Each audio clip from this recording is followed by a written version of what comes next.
가정의 달을 맞아서 특집으로 감동 시리즈에 대해서 말씀드리고 있는데요. 오늘 두 번째 시간 어버이 주일을 맞아서 감동을 주는 자녀에 대해서 생각해 보고자 합니다. 우리가 성경에 수많은 감동을 주는 자녀들이 있지만 그 가운데서 한 사람을 꼽으라면 저는 주저없이 룻을 꼽고 싶습니다. 룻이 어떻게 감동을 주는 자녀였는가? 오늘 본문 말씀 가운데서 하나님의 음성을 함께 들을 수 있길 바랍니다. 먼저 본문 14절 말씀 우리 다 함께 읽겠습니다.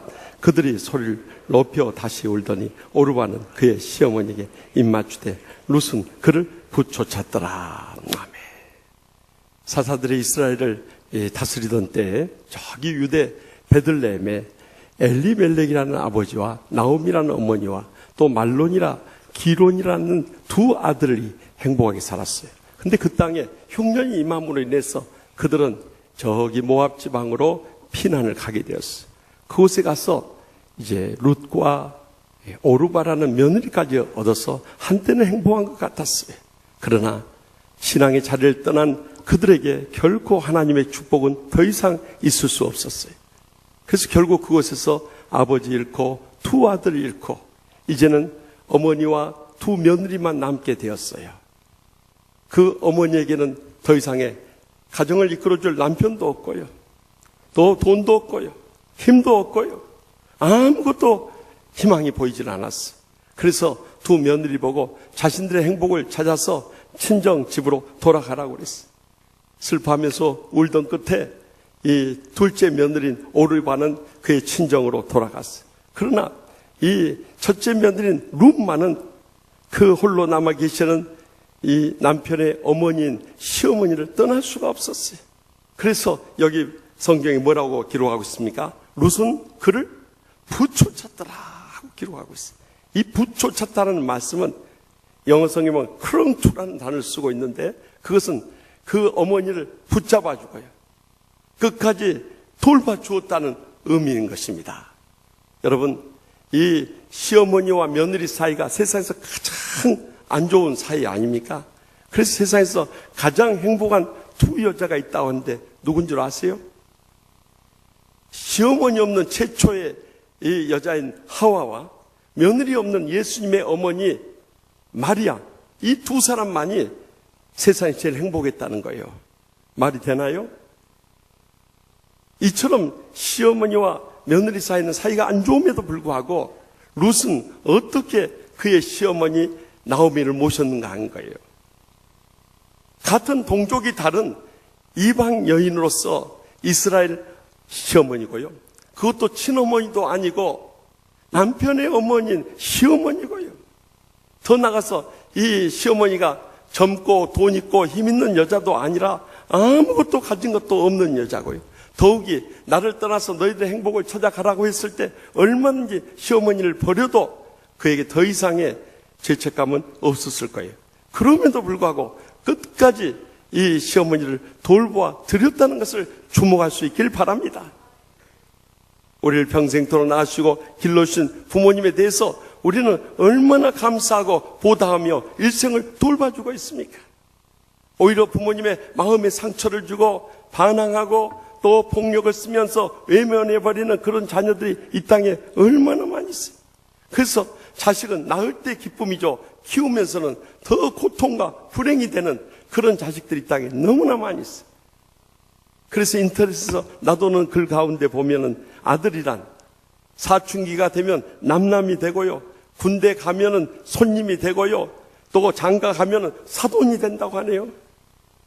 그래서 낳을 때는 일촌이지만은 군대 가면 사촌이 되고요. 군에서 제대하면 팔촌이 되고요. 장가 가면 사돈이 되고요. 애를 낳으면 동포가 되고요. 해외 이민 가면 해외 동포가 되어버린다는 거예요. 잘난 자식은 나라의 아들이고요. 돈 잘 버는 아들은 사돈의 아들이고요. 빚진 아들만 내 아들이라는 거예요. 그래서 장가간 아들은 희미한 옛사랑의 그림자고요. 또 며느리는 가까이 하기 너무 먼 당신이고요. 딸만 아직도 그대는 내 사랑이라는 거예요. 그런데도 불구하고 자식들에 대해서 기대를 가지고 살아가는 제정신이 아닌 여자 3인방이 있대요. 그것은 첫째는 며느리를 딸로 착각하는 여자고요. 둘째는 사위를 아들로 착각하는 여자고요. 셋째는 며느리 남편을 아직도 자기 아들인 줄로 착각하는 여자라는 거예요. 이렇게 자식들이 우리 곁을 떠나다 보니까 결국 아들 둘 부모는 이 집 저 집 떠밀려 다니다가 길거리에서 죽고요. 딸 둘 둔 부모는 이 해외여행 다니다가 외국에서 죽고요. 아들 하나 둔 부모는 돌보지 않아서 양로원에서 애롭게 죽고요. 딸 하나인 부모는 딸네 집 싱크대 앞에서 일하다가 지쳐 죽는다는 거예요. 그래서 저도 저희 딸네 집 싱크대에서 죽을 준비하고 있어요. 이래놓으니 딸 둘에 아들 하나면 금메달이지만요, 딸만 둘이면 은메달이고요, 딸 하나 아들 하나 낳으면 동메달이고요, 아들만 둘이면 목메달이라는 거요. 그래도 믿음의 아들 둔 자녀들은 다릅니다. 세상 자녀들에 대해서 표현한 거예요. 이렇게 자식들로부터 외면나고 속을 썩다 보니까 무자식이 상팔자라는 말이 나오지 않아요? 여러분, 진정한 가족이란 무엇입니까? 영어로 패밀리라고 하는데 그 패밀리를 이렇게 해석한 분이 있어요. Father and Mother, I love you. 아빠, 엄마, 사랑해요. 바로 그 사랑에서부터 우리의 가정의 행복은 찾아온다는 것입니다. 돌이켜보면 그동안 우리 부모님들이 우리를 위해서 얼마나 많은 희생과 고생을 하셨어요. 우리를 낳아주셨죠, 먹여주셨죠, 입혀주셨죠, 재워주셨죠, 학교 보내주셨죠, 용돈 대주셨죠, 학비 대주셨죠, 결혼시켜주셨죠. 지금까지도 뒷바라지 하지 않아요. 일생도록 자식들 뒷바라지 하다가 더 이상 줄 것 없을 때 떠나는 분들이 우리 부모님들이세요. 그런데 우리는 그 부모님들에 대해서 얼마나 보답하고 있느냐는 거예요. 어버이날을 맞아서 한 인터넷 쇼핑 업체에서 설문조사를 했어요. 그래서 효도 점수를 냈는데 적어도 그 설문에 응한 사람의 61%가 50점 미만 낙제 점수를 맞았다는 거예요. 구체적으로 그 내용을 보니까 1년에 이 어버이날이나 부모님 생신 같은 때 부모님께 용돈 드리는 자식들이 35%밖에 안 된다는 거예요. 사실 저도 그렇게 해왔어요. 그런데 제가 유학생활 마치고 돌아와서 장신대 대학원에서 강의를 할 때 그때 대학원 학생 목사님한테 은혜를 받고 났어요. 그때부터 소득의 11조 따로 떼서 하나님 앞에 바치고 또 11조를 따로 떼서 양가 부모님들께 매달 용돈을 보내드렸어요. 그것이 내 자신에게 얼마나 은혜가 되고 축복이 되고 또 부모님께도 행복이 되는지 몰라요. 제가 처음 그 11조를 따로 떼가지고 저희 부모님께 전해드렸을 때 저희 부모님은 이 고향에서 약방을 하고 계셨기 때문에 경제적으로 전혀 어려움이 없어요. 그런데 제가 봉투를 내민자 저희 부모님 표정이 제가 지금까지 살아오면서 그렇게 밝은 표정 처음 봤어요. 뭘 이런 걸 가져오냐, 간두지 말지 하면서 그렇게 반가워하셔요. 근데 홀로 사시는 저희 장모님께 이렇게 갖다 냈더니 저희 장모님이 눈물을 흘리면서 그러세요. 내 평생에 처음 받아보는 올금봉투세, 어렵고 힘든데 어떻게 나까지 이렇게 신경을 쓰는가 하면서 울던 모습을 지금도 잊을 수가 없어요. 여러분, 액수의 많고 적음이 문제가 아니에요. 그동안 우리에게 베푸신 그 부모님의 사랑과 은혜를 기억한다면 우리 평생 갚아도 못 받는 것이 부모님의 사랑과 은혜인 것이에요. 그런데 우리가 그렇게 보답하면서 감사하게 될 때 하나님께서 우리에게 뭐라고 약속하십니까? 에베소 6장 2절에서 3절에 내 아버지와 어머니를 공경하라. 이것은 약속 있는 첫 계명이니 이로써 내가 잘되고 땅에서 장수하리라. 분명히 약속하잖아요. 하나님께서 우리에게 주신 10가지 10계명이 있는데요, 앞에 나오는 4계명은 하나님께 대해서 지켜야 할 계명이고요, 그 다음에 나오는 6계명은 사람들에 대해서 지켜야 할 계명인데 이 6계명 중 첫 번째 계명은 부모님 살아생전에 물질로도 부족함이 없도록 공경하라는 것입니다. 이렇게 될 때 우리가 복을 받게 된다는 거예요. 그래서 여러분들, 이제 남은 여생 지금까지 그렇게 해오지 못했다면 하나님의 그 11조를 떼서 주님과 고통당하는 이웃들을 위해서 쓰도록 하고요, 11조를 따로 떼서 양가 부모님께 꼭 매달 용돈으로 보내드릴 수 있길 바랍니다. 그런데 우리 학생들은 무슨 돈이 있어요?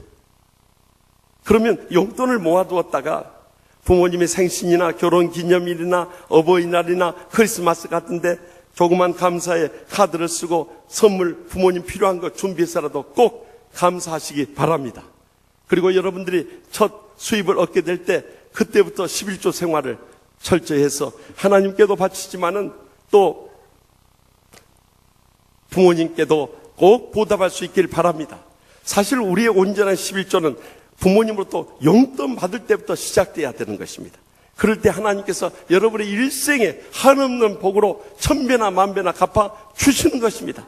그러므로 우리가 부모님께 이제는 정성을 다해서 잘 돌봐드림으로 인해서 우리가 일생도록 물질의 축복과 장수의 건강의 축복을 누리게 될 줄 확실히 믿으시기 바랍니다. 계속해서 본문 16절 말씀 다 같이 읽겠습니다. 롯이 이르되 내게 어머니를 떠나며 어머니를 따르지 말고 돌아가라. 강권하지 마옵소서. 어머니께서 가시는 곳에 나도 가고 어머니께서 머무시는 곳에서 나도 머물겠나이다. 어머니의 백성이 나의 백성이 되고 어머니의 하나님이 나의 하나님이 되시리니. 아멘. 이 나오미의 두 번째 며느리는 그의 친정집으로 행복을 찾아 가버렸어요. 그래서 이제 첫째 며느리인 룻에게도 그의 행복을 찾아가라고 했을 때 그는 내게 어머니를 떠나며 어머니를 따르지 말고 돌아가라고 강권하지 마옵소서. 어머니께서 가시는 곳에 나도 가고 어머니께서 머무시는 곳에 나도 머물고 어머니의 백성이 나의 백성이 되고 어머니의 하나님이 나의 하나님이 되리라 하고 고백한 거예요. 여러분, 얼마나 아름다운 사랑과 믿음의 고백입니까? 어머니와 평생을 함께할 뿐만 아니라 어머니의 믿음까지도 따라가겠다는 거예요. 그런 모함 여인이었기 때문에 그 모습 우상신을 섬겼을 거예요. 그런데 그런 우상신조차도 과감히 다 내버리고 어머니 믿는 그 하나님 나도 믿고 따르겠다는 것이, 이제는 나로 하여금 다시 돌아가라고 하지 말라는 간절한 고백 앞에 어머니는 더 이상 할 말을 잃어버린 거예요. 여러분, 지난날 우리 부모님들이 우리를 위해서 일생을 희생하신 건 말할 것도 없고 신앙으로 우리를 얼마나 잘 이끌어 주셨어요. 또 새벽마다 얼마나 눈물로 기도하셨어요. 때로는 밤을 지새면서 우리를 기도하시면서 길러주셨던 것을 우리는 잊어서는 안 되는 거예요. 더 나아가서 우리가 그 부모님의 신앙을 이어받아야 할 때예요.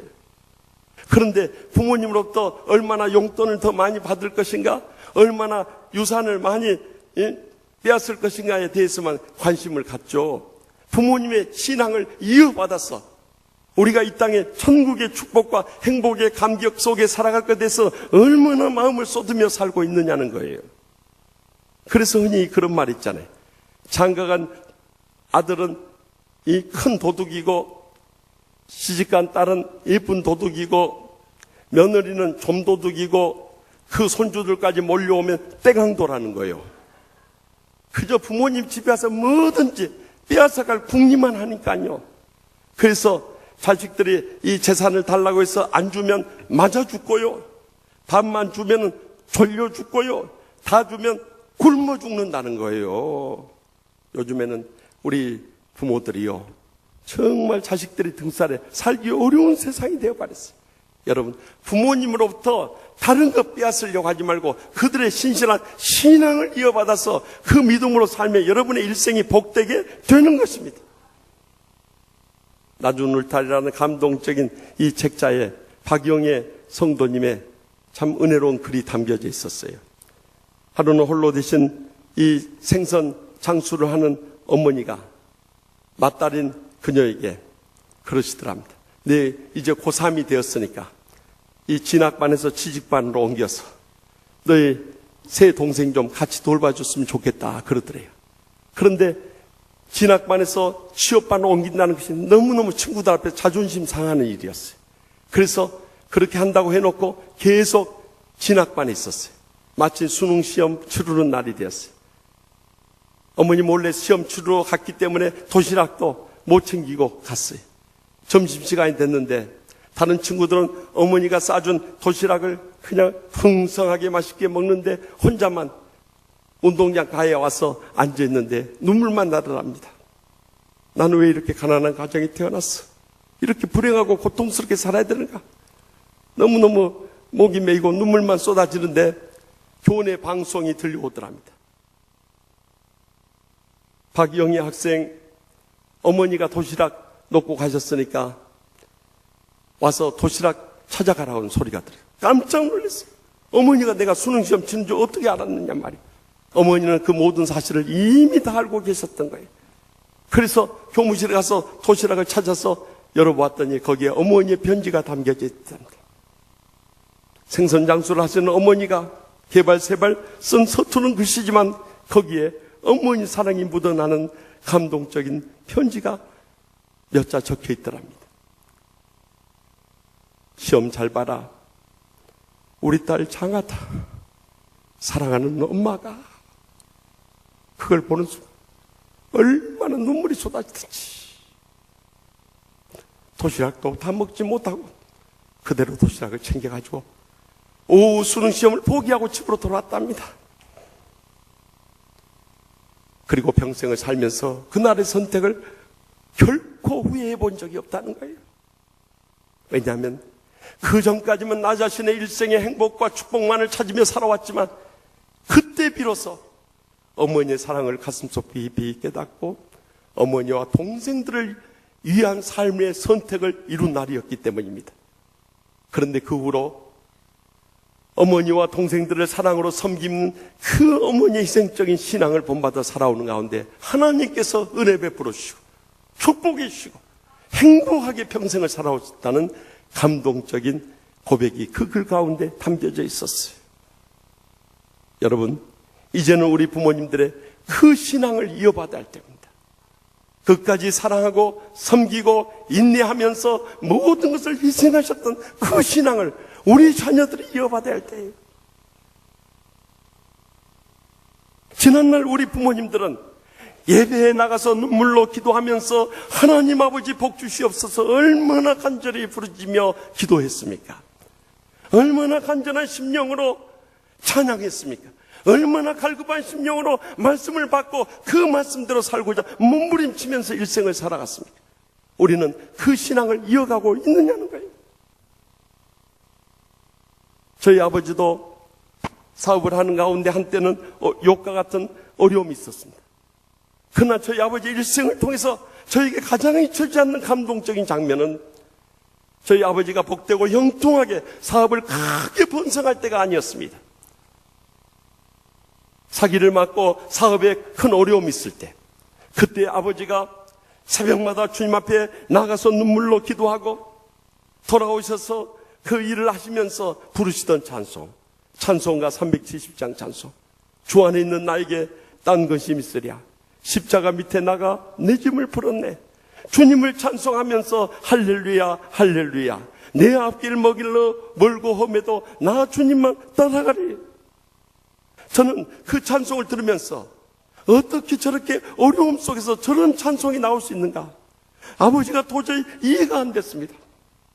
그러나 오랜 세월이 지난 후에 제가 목회의 부르심을 받고 교회 어려운 가운데 있을 때 새벽 제단에 엎드렸어.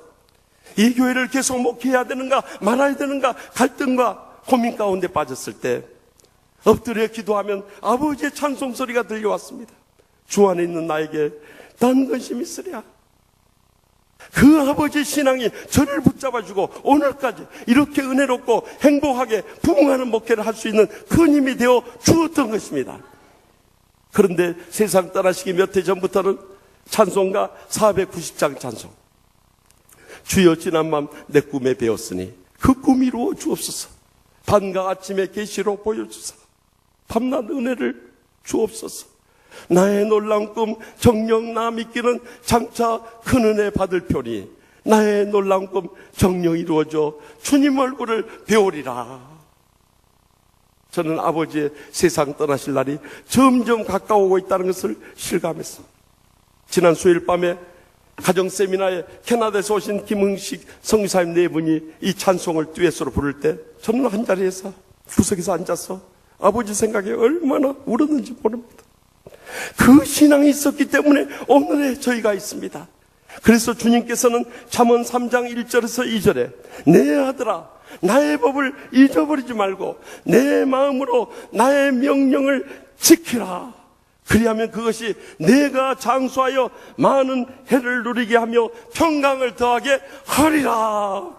분명히 약속하지 않습니까?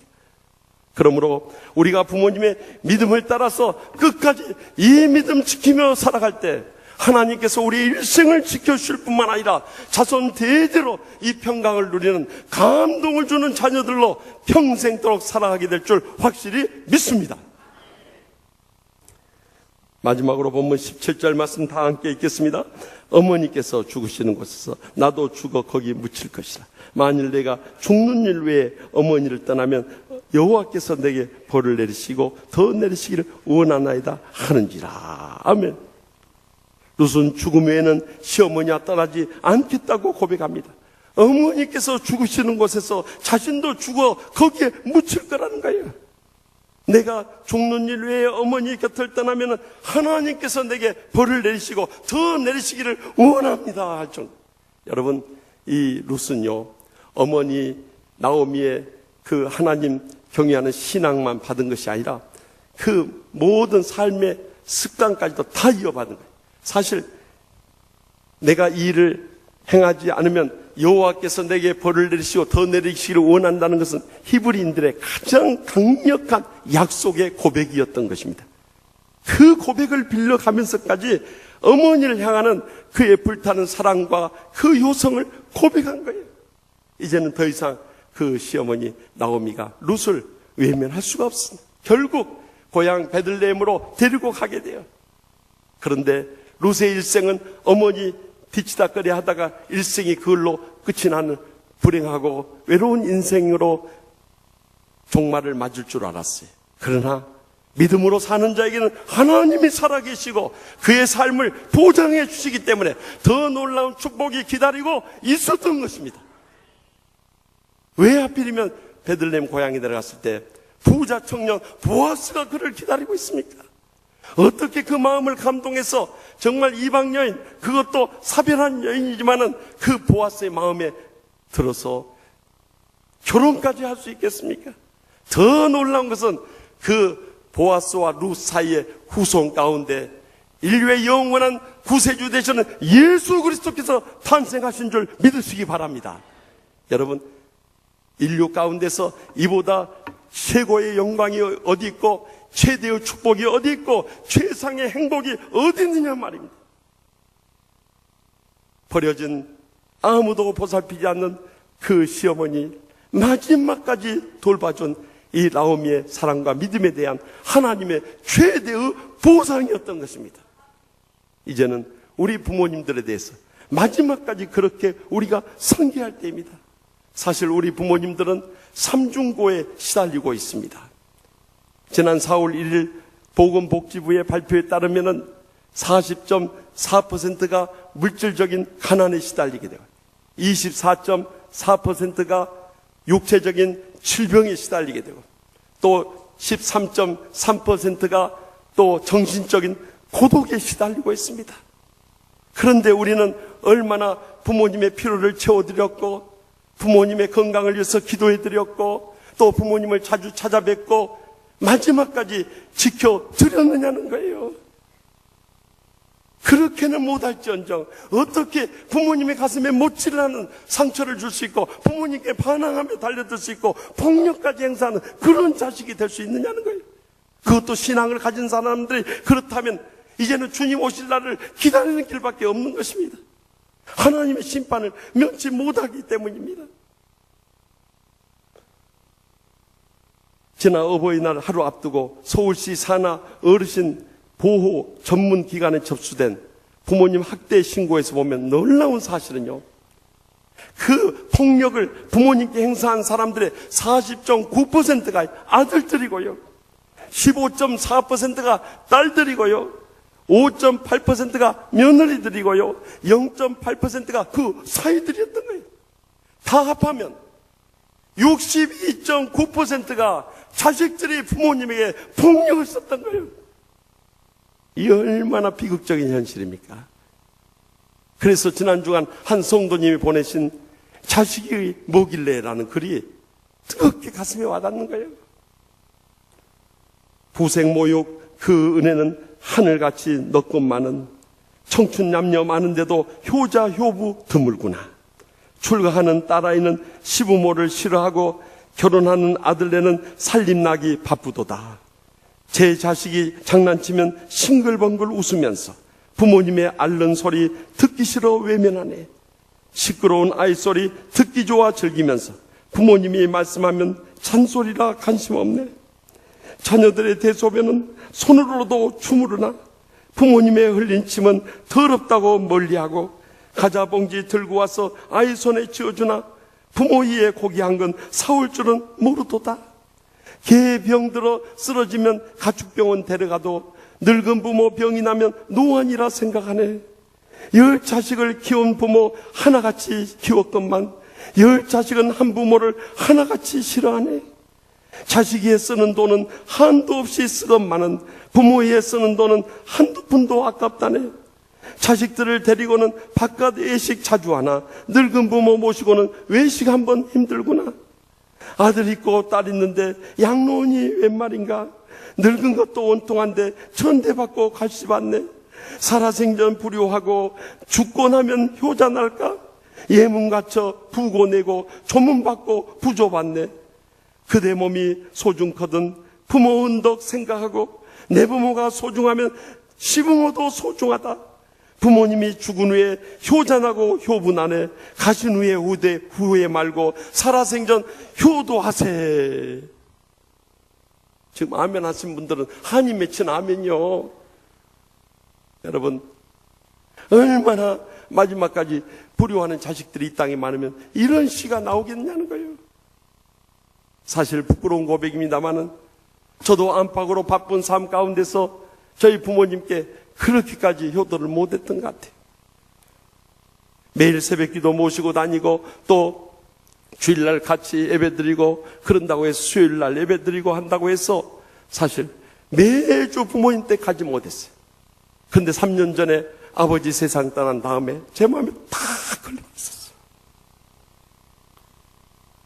저는 아버지가 이 땅에 오랫동안 사실 줄 알았어요. 그런데 아버지는 더 이상 기다려주시지 않았어요. 떠나고 나서 아버지 장례를 치면서 제가 하나님 앞에 가장 회개했던 부분이 바로 그것이었어요. 이렇게 떠나실 줄 알았다면 살아계실 때 더 자주 찾아뵙고 더 잘해드릴 거예요. 그것이 마음에 걸려버린 거예요. 그래서 그 후부터 저의 삶에 달라진 변화의 모습이 한 가지 있었어요. 제가 아무리 바쁘고 피곤해도 주일날 예배 다 마치고 돌아가면서 먼저 저희 어머니께 전화를 드려요. 거동이 불편하신 어머니 모시고 밖에 나가 식사할 수 없으니까 어머니 뭐 드시고 싶으세요? 제가 꼭 여쭤봐요. 그래서 어머니 드시고 싶은 것 꼭 사가지고 가서 전해드리고요. 짧은 시간이라도 어머니와 함께 하면서 제가 꼭 매번 찾아뵐 때마다 끊임없이 되풀이하는 어머니에 대한 사랑의 고백이 있어요. 저희 어머니 꼭 안아드리면서 어머니 사랑해요. 우리 어머니는 엘리자벳 여왕 같아요. 그럼 제일 좋아하셔요. 그 소리 들으면. 그리고 어머니 어디 아프신 데 없으세요. 그리고 나서 시간을 보내다가 제가 마지막에 돌아올 때 꼭 저희 어머니 몸에 손을 얹고 그 아픈 데를 위해서 간절히 기도해줄 때 그때마다 가슴이 밀고 눈물이 쏟아지죠.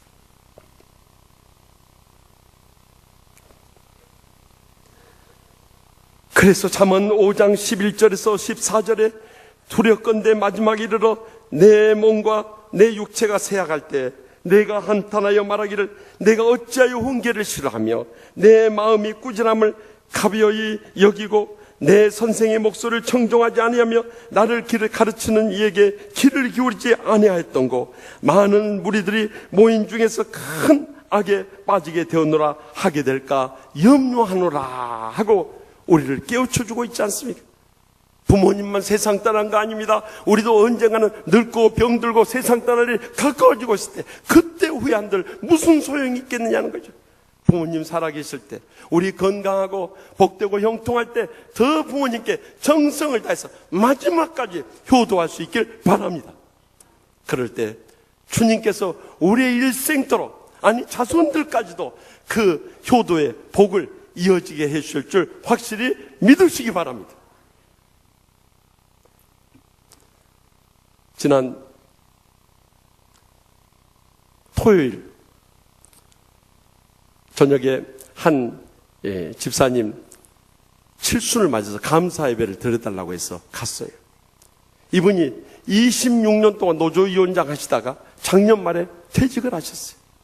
근데 그렇게 치열하게 노동운동 하다가 일손을 탁 놓으니까 그 순간부터 얼마나 외롭고 허탈하고 참 힘든지 몰랐다는 거예요. 그러던 어느 날 자식들이 그걸 알았는지 부모님하고 식사를 하고 싶다고 저녁 초대를 하더래요. 갔더니 그 자식들이 부모님을 위해서 감사패를 준비해 왔더라는 거예요. 감사패. 아버지의 희생과 헌신으로 가족이라는 울타리 안에서 행복했습니다. 무엇보다 한 길만을 묵묵히 걸어오신 아버지 너무나 고생 많으셨습니다. 우리 가족의 든든한 버팀목이신 아버지의 퇴임을 맞이하여 감사와 존경의 마음을 담아 이 감사패를 드립니다. 늘 당부하신 가족, 건강, 형제를 마음에 새기고 근면하고 성실하고 정직하게 살겠습니다. 그리고 마지막 자녀들의 고백이 이 아버지를 울려버린 거예요. 마지막에 그 감사패 읽는데 이렇게 자식들이 고백하더랍니다. 아버지 감사합니다. 사랑합니다. 존경합니다. 이 세 마디가 아버지를 그동안 복받쳐오르는 그 눈물을 터뜨려버려요. 그날도 그 칠순 감사 예배 때 그날 있었던 일을 고백하면서 이 부분에서 목이 메어서 울먹이던 그 집사님의 모습을 지금도 잊을 수가 없어요. 사랑하는 성도 여러분, 우리 부모님들이 자식들에게 바라는 게 뭐가 있겠습니까? 일생도록 고생하고 희생한 것에 대해서 우리는 얼마나 감사했고 사랑했고 존경했습니까? 이제는 그 사랑을 회복해야 할 때입니다. 그리고 우리 부모님들이 걸어갔던 그 인생이 남은 전생이 복되도록 부모님들 돌봐드리고 부모님의 신앙을 따르고 부모님의 마지막까지 지켜드릴 때 우리의 여생도 복될 뿐만 아니라 하늘의 상과 멸류관으로 주님께서 다 갚아주실 줄 확실히 믿습니다.